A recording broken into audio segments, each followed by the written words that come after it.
Look at, I'm with this guy again. How'd that happen? Do you know where we are? We're at Vivanco. I'm here to do a different project today with Alex LaCroix from Siempre. And he says, hey, we just came out with our Anejo from Vivanco, first time. I said, pop it open. We'll do like a quick review. I never tasted it. And I'm going to tell you, you'll see my face. If I don't think it's great, you're going to know.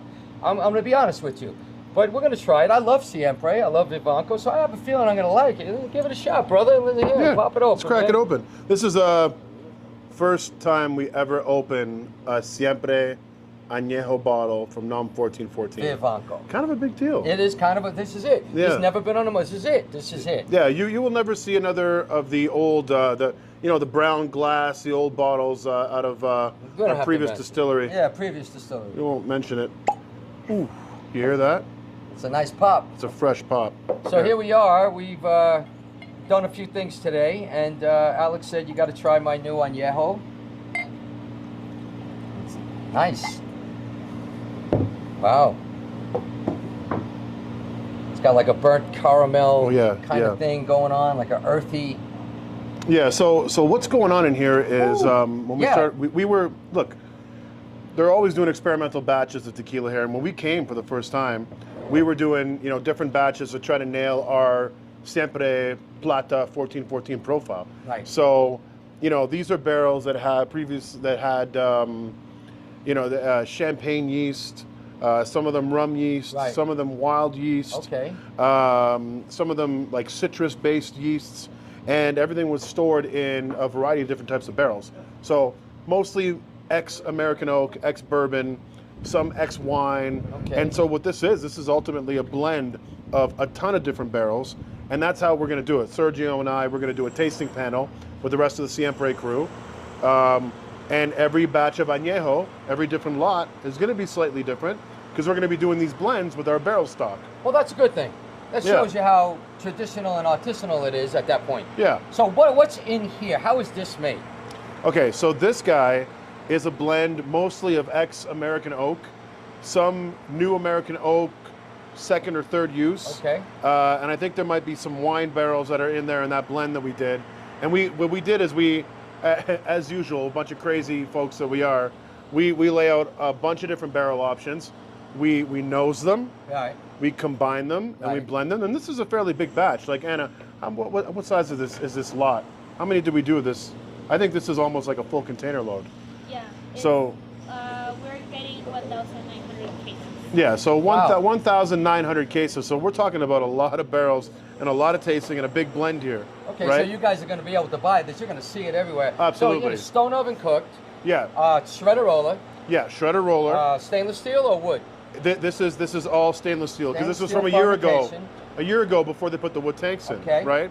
And then the yeast. That's it. We're looking at like every barrel, for the most part, had different yeasts. Right. Some wild, some half wild and champagne. Right. Some champagne. Some of it was rum yeast as well. Nice. So we're really cracking these barrels open, nosing them, and deciding how we put this whole combination together. And what did you tell me before when I mentioned that when you use different types of yeast in fermentation, sometimes they fight each other? And you said, no, not in this case, because? Yeah, so look, for the Siempre Plata, the way that we make it, right, we use a combination of rum and champagne yeast, right? Anyway. Right. So when we were putting both of those yeasts together in the tank, right, we were putting 50-50 at first, but the rum would absolutely dominate the champagne and kill all the champagne yeast. Okay, I got you. And so we call them armies. We would start it with a smaller army of rum yeast, right? So they couldn't build up their troops and forces to kill all the champagne yeast. Right. So you can absolutely put two types of yeast in the same tank. And everyone can survive. Everyone can survive, but you got to make sure that you level the odds and you make sure that the ratios are done correctly. Right, nobody slaughters the other. Yeah. In this case, we're talking about a ton of different juices that we went and pulled and blended to make the Siempre Anejo, because we got a ton of barrels. I mean, look at the Rebel Cask stuff that we're doing, right? Right. Rebel Cask, essentially, we're taking all kinds of different Blancos, putting them in barrels, and you come and pick your single barrel. Well, the Anejo is essentially that. Okay. Right? Essentially that, where we do a big blend of all of the Añejos that we have in the warehouse to make each lot, which makes it fun. It makes it that every lot is different. That's what's going to happen when you make the next lot. Yeah, and it lets us make stuff that tastes like this. Look at the color on this. So now, how long is this aged in whatever barrels you want to call it? So what's the average? What's the minimum is 12 months. Right. So we pull barrels that are 12 months, 13 months, 30 months, I see. 27 months. Right. It's all across the board. Goes by the lowest. Yeah. Right. Yeah, we got a whole spreadsheet of all the different ages and stuff. Right, right. And I think that's what makes this one particularly interesting. It's not straightforward. Okay. And neither are we as people. You know what I mean? So before we get into it, where can you buy it at? Most places that sell Siempre now? Yeah. Look, it will start making its way into the United States as early as next week. Wow. Okay. It's heading up on a truck. And here we are at almost the beginning of March. Exactly. Right. So you're going to start seeing it pop up in April, right? In your favorite retailers. We're in 47 states across the U.S., national across Canada, a couple other countries, you know. But anywhere that carries the core line, the Blanco, Arepo, and Anejo, as that old Anejo comes off the shelf, the new cases of this stuff are coming on the shelf. And we know it's additive free because we're in Vivanco. So let's give it a shot, brother. Salud. Salud. Honest opinion, Lou? Tell me if it sucks. Well, the nose is really nice. It is. I got the caramel and the vanilla, some butterscotch. I get a little maybe some, almost like an earthiness, brown sugar maybe kind of thing.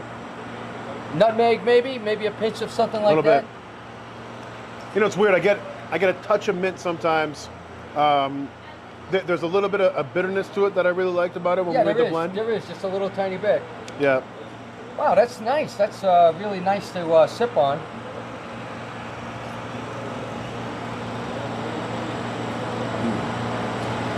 It's got the nice sweetness. It's clean. Look at the legs on it. Yeah, because when you're done with the finish, it's not lingering on your tongue. It's not going on and on and on. Yeah. Now remember, the objective with this one, whereas the Rebel Cask is special, unique, different for the aficionados, right? With the Anejo, it's meant to be an everyday sipper. And I think it is. Yeah. I think that it is. This is really nice. Spicy. We're getting a little spice for sure. Yeah. This is a really nice, clean, tasty, enjoyable Anejo. It really is. What's the price point? Any idea? You're going to see it ranging anywhere between $79 and $90 in the stores. And listen, at today's prices, this is the way it is now. Yeah. Yeah. I mean, you know, this is really, really nice. I like it a lot. I do. I'm not just saying it because your pretty face is here. What's my score? I would buy this. What's my score on TMM, Lou? Give it to me.